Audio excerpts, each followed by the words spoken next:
So, I want you to picture this. It's 2010, right? And we're in this village in central Nigeria. Yeah. And a group of local women, Christians, and Muslims, Yeah. they did something that just, like, completely shatters almost every narrative we are fed about religious conflict. It really does. Because they're facing down this armed militia that is intent on entering their town. And, they didn't retreat to their respective churches or mosques. They didn't hide, and they definitely didn't start pointing fingers at each other. Right, which is what you might expect in that kind of high-tension scenario. Exactly. Instead, they physically linked arms. They formed an actual human chain across the main dirt road, and they just blocked the militia from coming in. Wow.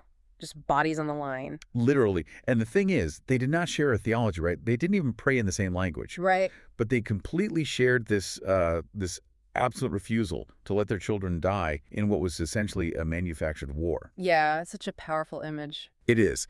And today we are doing a deep dive into a document that argues that this exact kind of unity, this standing arm in arm, isn't just like some inspiring, isolated, feel-good story. No, not at all. It is the literal, non-negotiable prerequisite for nation building. Yeah, and the document we're looking at is titled Unity Beyond Religion, Christians, Muslims, and Traditionalists for Nation Building. That's a heavy title. It is, but what makes this text so compelling for our analysis today is how it tackles this really profound historical paradox just head on. Okay, let's unpack this. What paradox? Well, think about religion at its architectural core, right? It's engineered to unite human beings. Right. It's built on these shared frameworks of, justice and compassion and ethical restraint. Yeah, love thy neighbor, all of that. Exactly. Yet, and here's the paradox, sociologically and historically, it is arguably the most efficient tool ever devised to fracture a community. Oh, wow. Yeah.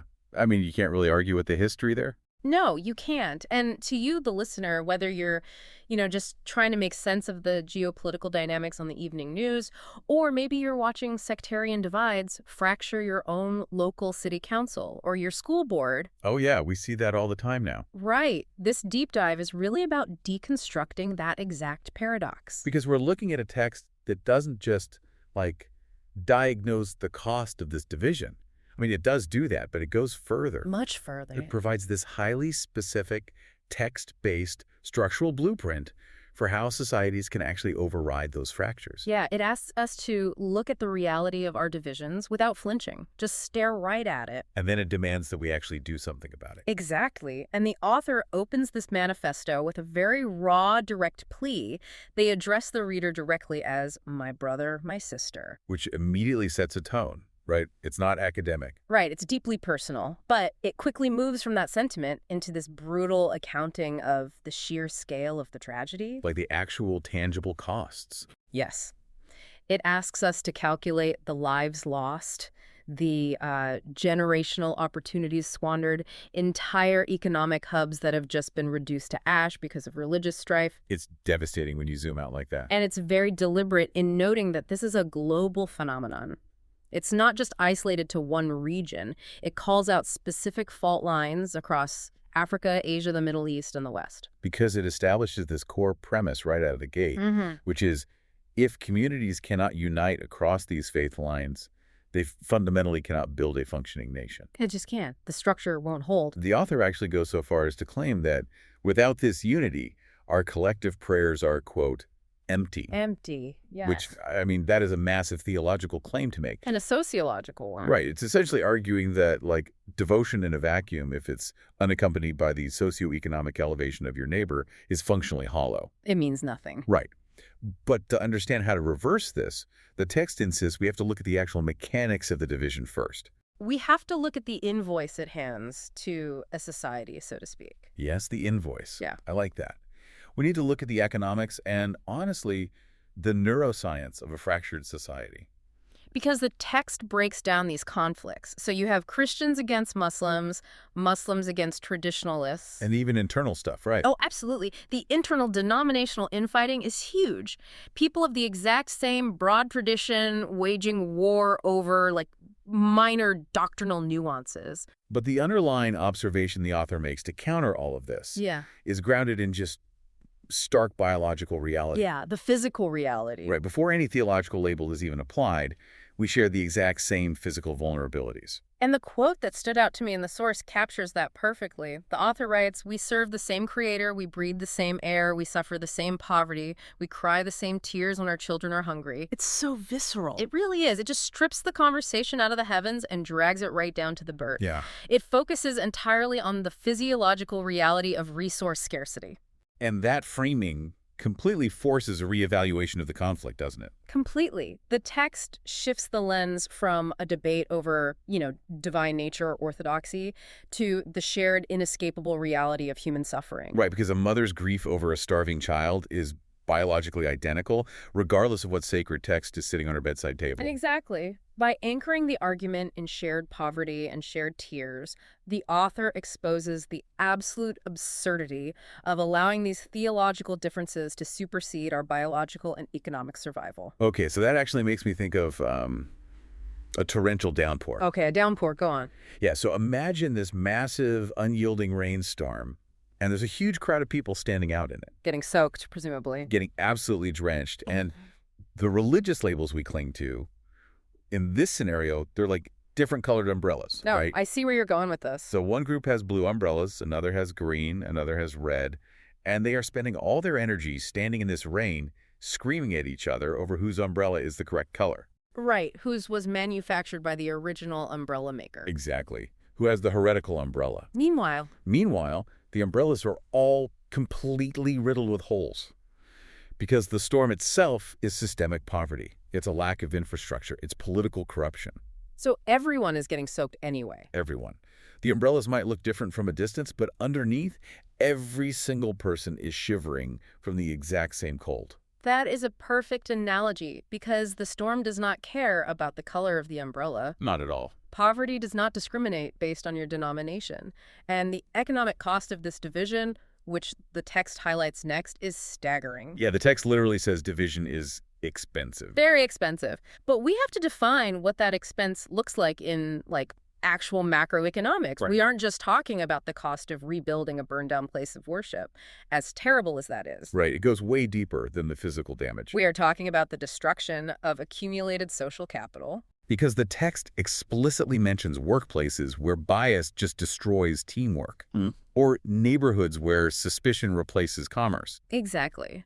When trust evaporates in a society, transaction costs just skyrocket. We don't mean by transaction costs in this context. Well, think about it. If you cannot trust the vendor down the street because they're from a different faith background, trade slows down. You have to travel further, pay more, just to do business with your people. Oh, wow.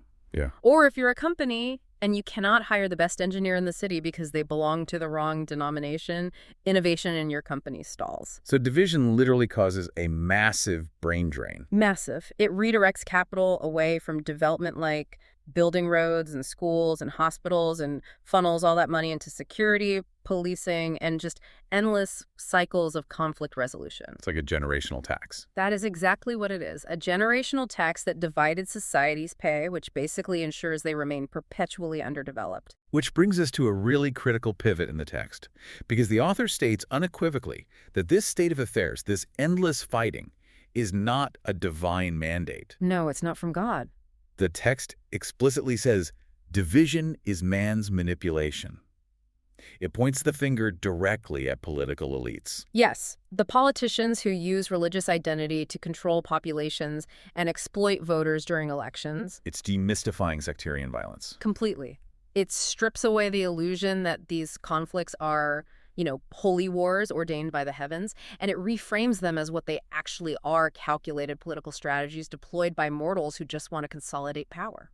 Okay, but I have to push back on the text here a little bit, or at least, complicate it. Sure, let's hear it. If what we just established is true, if we were all standing in the same rainstorm getting soaked, Right. if the shared economic suffering is just so glaringly obvious, is it really just elite manipulation? You think that lets people off the hook too easily? Yeah. I mean, it feels like it lets the everyday citizen off the hook. Doesn't tribalism exist at the grassroots level? Like, why is it so incredibly easy for these leaders to trigger this division generation after generation? Here's where it gets really interesting, though, because that is the essential question. And the text actually addresses it by pointing toward the neuroscience of fear. The neuroscience, okay. Yeah, it isn't just that politicians are exceptionally clever. It's that human beings have a biological vulnerability that is being exploited at scale. A biological hack. Exactly. The text notes that leaders use fear and identity to manipulate because fear literally shuts down rational thinking. Oh, right. When we look at the cognitive mechanisms at play here, we're dealing with the amygdala, which is the brain's threat detection center. Like the lizard brain. Right. And when that gets triggered, it completely overrides the prefrontal cortex, which is the part of the brain that handles logic, empathy, and long-term planning. So we're essentially looking at an evolutionary survival mechanism being hijacked by, like, political campaigning. Yes, exactly. When a leader stands at a podium and tells you that the group across the river is coming to take your jobs or they're going to threaten your safety, they are not engaging your capacity for a reason. Right. They are triggering a biological alarm. From an evolutionary standpoint, when you perceive a mortal threat, your brain suppresses complex thought in favor of a fight-or-flight response. Because nuance gets you killed in the wild. Exactly. The nuance is gone. It's an engineered event then. The politician creates the threat, triggering the biological response, which just makes the population entirely pliable. And this is compounded by cognitive dissonance and confirmation bias. Oh, for sure. Once that fear is instilled in you, any action by that outgroup is interpreted as a threat. Even if they're just, like, walking down the street. Yes. If a politician can tie your core identity, your religion, your sense of existential security to a manufactured conflict, they effectively hack your nervous system. Wow. You don't question the leader who claims to be your protector no matter how corrupt they are because you are terrified. And a terrified populace is a manageable populace. Always. Man, the text says, when we are divided, we are weak. When we are united, we are unstoppable. That perfectly summarizes the end game of this manipulation. It does. But if this division is essentially a biological hack designed by the powerful to control the vulnerable, we have to look at what the actual foundations of these faiths claim to be about, right? Right, because the politicians are preaching division, but what do the sacred texts themselves actually mandate? Exactly. And the source transitions here to basically reclaim the theological narrative. Yeah, the argument the author constructs is that across entirely different traditions, traditions that have literally spent centuries at war with one another, the foundational texts form a unified chorus. A shared thread. Yes. Yeah. The core message is that unity is sacred and that faith is an instrument for justice and compassion, never for division. So let's look at the specific texts the author curates here, because they're fascinating. It starts with Christianity, quoting the Gospel of John, where Jesus prays that they may all be one, just as you, Father, are in me and I in you. Which is profound. And if we contextualize that, quote, historically Jesus is speaking in first century Judea. Right, which was not a peaceful time. Not at all. It was a society that was hyper-fractionalized by sectarian purity laws, Roman occupation, violent zealotry. Yeah, there were rebellions popping up all the time. Exactly. So in that specific environment, praying for a unity that mirrors the divine is not just some polite request for people to get along. It's subversive. Highly subversive. It is a radical subversion of the social order. It demands an interconnectedness that actively defies the sectarian violence of that era. That's such a great point. And then the text moves to the Islamic tradition. Yeah? Right? Quoting the Quran, Surah 3, verse 103, which says, "Hold firmly to the rope of Allah, all of you together, and do not be divided." And again, the historical context there is equally vital. In pre-Islamic Arabia. Yes. Pre-Islamic Arabia was defined by constant, bloody tribal warfare. Allegiance was based purely on bloodlines, and vendettas lasted for generations. Just endless cycles of revenge. Right. So this verse is fundamentally shifting the basis of human allegiance from tribal blood to a shared ethical framework. And the imagery of the rope is really striking to me. It is. A rope is a lifeline in a crisis. Yeah. But the command is explicitly collective, right? All of you together. Yes, because if you let go of the rope to strike your brother, you both plummet. Oh, wow. The theology demands collective adherence to survive. And then the author caps this off by bringing in the deeply rooted wisdom of African traditional religion, highlighting the proverb, Right. "Sticks in a bundle are unbreakable," Which perfectly encapsulates the sociology of communalism. like Ubuntu. Exactly like Ubuntu. It's central to many traditional African philosophies. Unlike Western individualism, where identity is, very isolated. Right. I think, therefore I am. Right. But this worldview asserts that a person is a person through other people. Yeah. A single stick is brittle. It can easily be snapped over a knee. just cracked right in half. But when bound together, the structural integrity of the collective absorbs the impact. The physics of the bundle demonstrate that human strength is inherently communal. So across these three massive, globally dominant traditions, the mandate is totally universal. Universal. Yet, historically, we have just completely ignored it.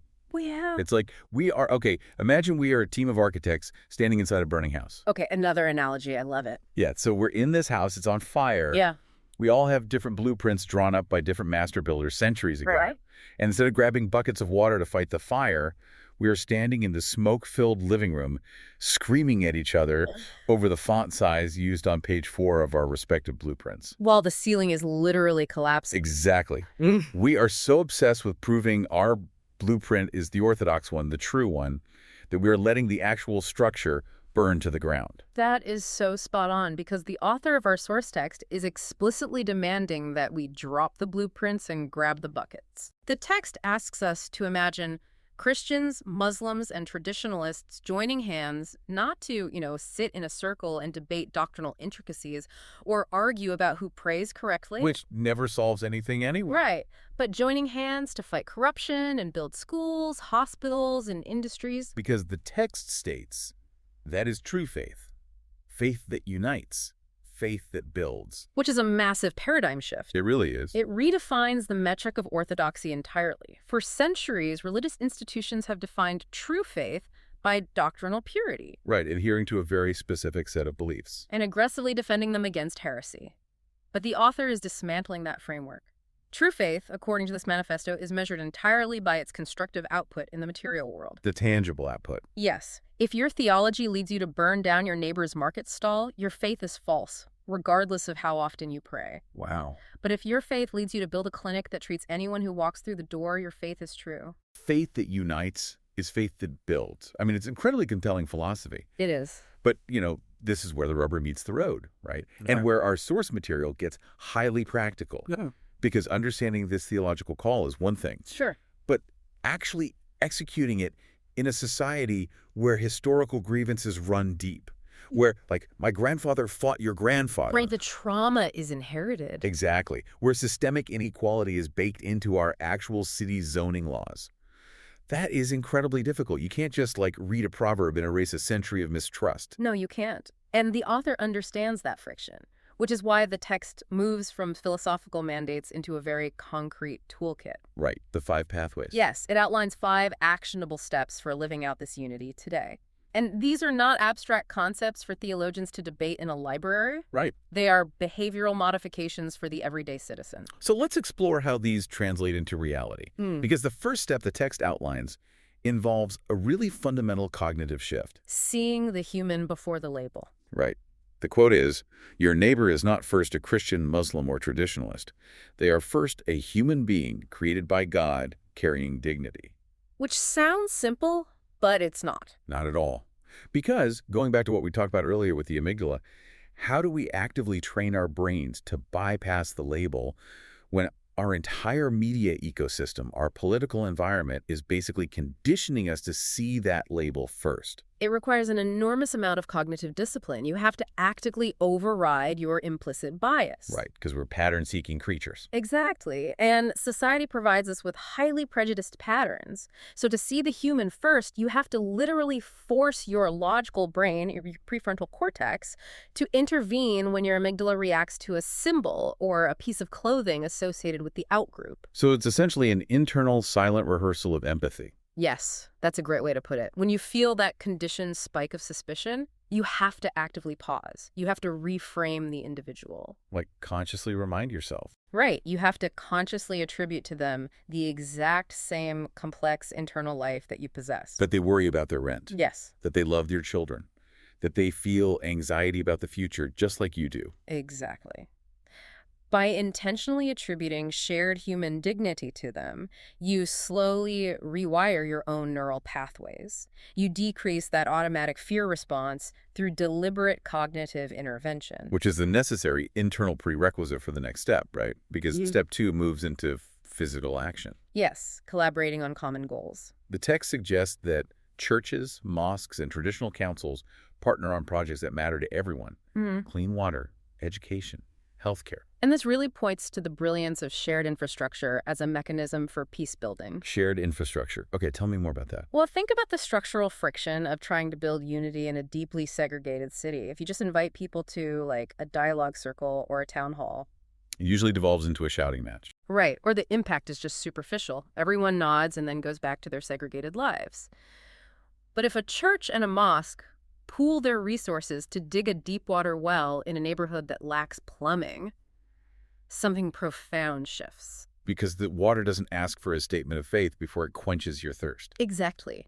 The infrastructure is theology blind. A child who drinks from that well is nourished completely regardless of their parents' religion. Yeah? Shared labor toward a shared necessity forces interdependent interaction.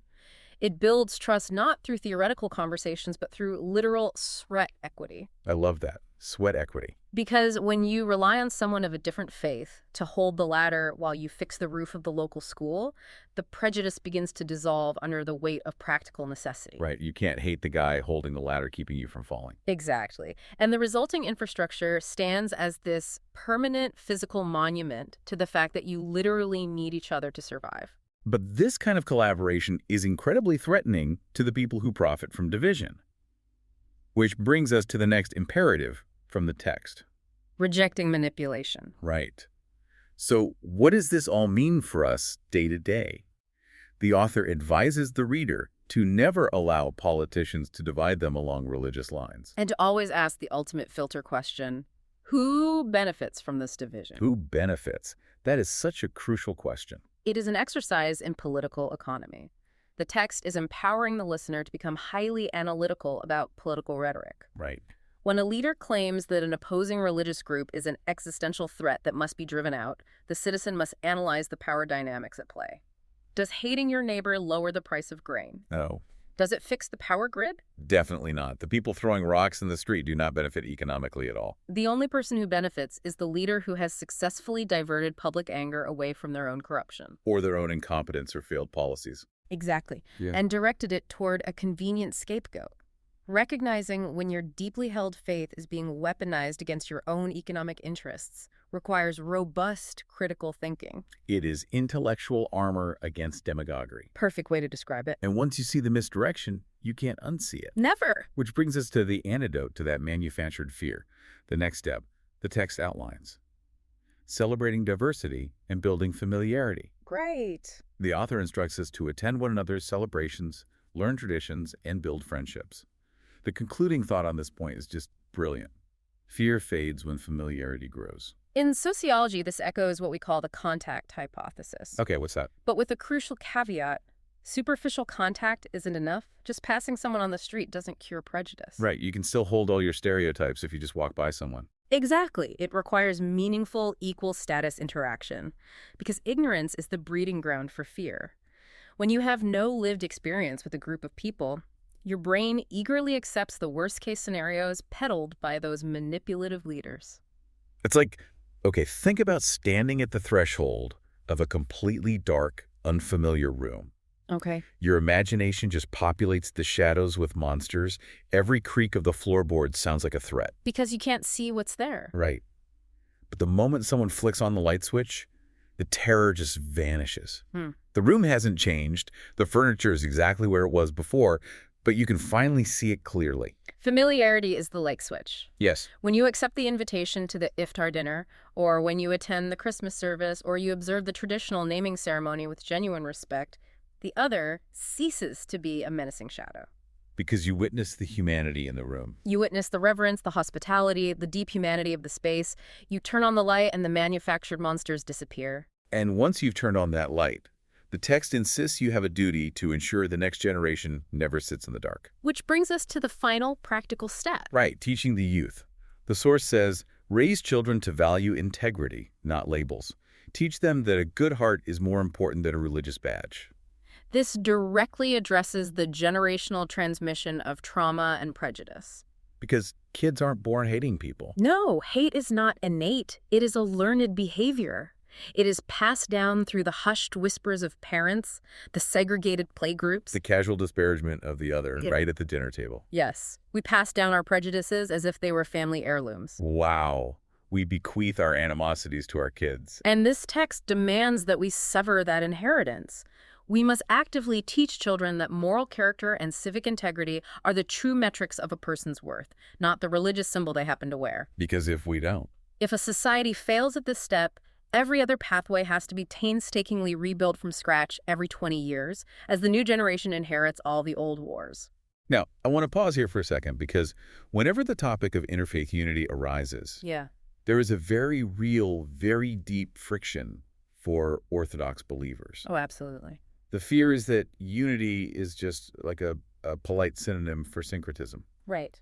People worry that if they collaborate too closely with someone of a different faith, they're somehow watering down their own theology or compromising their ultimate truth or engaging in heresy. It's a massive structural barrier to everything we've just discussed. It is. So how does the document address that? Well, the author of the text anticipated that exact friction and takes time to explicitly clarify what unity is not. Right. The text states clearly, unity is not pretending we all believe the same thing. That is a vital distinction. It separates pluralism from syncretism. It is the difference between uniformity and unity. Right. The text is not advocating for some homogenized, watered-down global mega-religion. It actively protects the integrity of individual belief. So you don't have to give up your faith to be unified. Not at all. The mandate is, unity is choosing to love and work together despite our differences. The theology remains intact. It's the sociology that changes. You keep your sacred texts, your rituals, your distinct understanding of the divine. Exactly. What you alter is your behavior toward the person who holds different convictions. Because you do not have to agree on the nature of salvation in the afterlife to agree that the neighborhood clinic needs medical supplies in this life. That's exactly the point. Okay, so if we take these microactions, if we overcome our cognitive biases, build shared infrastructure, reject political manipulation, build genuine familiarity, and teach our kids to do the same, what is the macro-level payoff? Right. What does it all lead to? Exactly. Which brings us to the final major section of the source text, the blueprint for nation building. The author shifts the tone here from the daily grind of peace building to this sweeping aspirational vision for society. The text asks the reader to elevate their perspective and dream together, and it provides 3 highly specific regional visions to ground this aspiration. Yeah, it offers 3 imagined scenarios. Let's hear them. First, imagine a Nigeria where Christians and Muslims stand side by side against corruption. Okay. Second, imagine a Ghana where traditional leaders, pastors, and imams collaborate to build schools. Right. And third, imagine a South Africa where communities no longer burn with division but rise together with innovation. The selection of those specific nations is highly deliberate. How so? Well, the author isn't pointing to, theoretical utopias. They are pointing to regions with incredible diversity, immense potential, but also deep, well-documented histories of sectarian and ethnic tension. That makes sense. But notice how localized and pragmatic the visions are. The text doesn't offer just some vague wish for world peace. Right, it's not a pageant answer. No.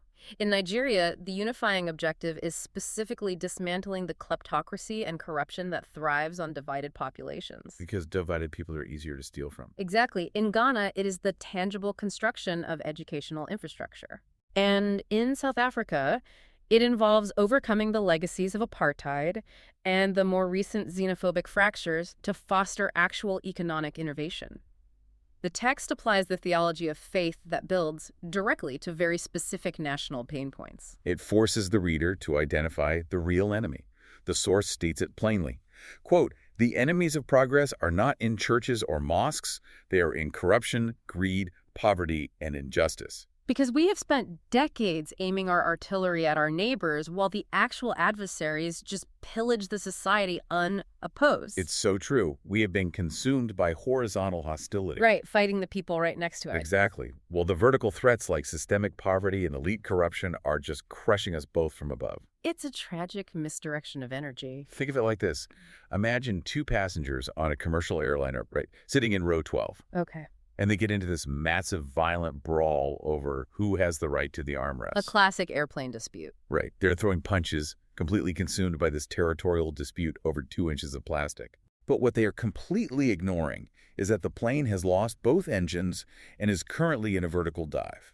The territorial dispute over the armrest is entirely irrelevant if the plane hits the mountain. Exactly. Yeah. The person sitting next to you isn't the existential threat. The plummeting altitude is the threat. Right. If the passengers don't stop hitting each other, rush to the cockpit, and figure out how to pull the nose up together, they're both going to die. The text is telling us that our neighbors in the different places of worship are just fellow passengers. We're all in row 12. We're all in row 12.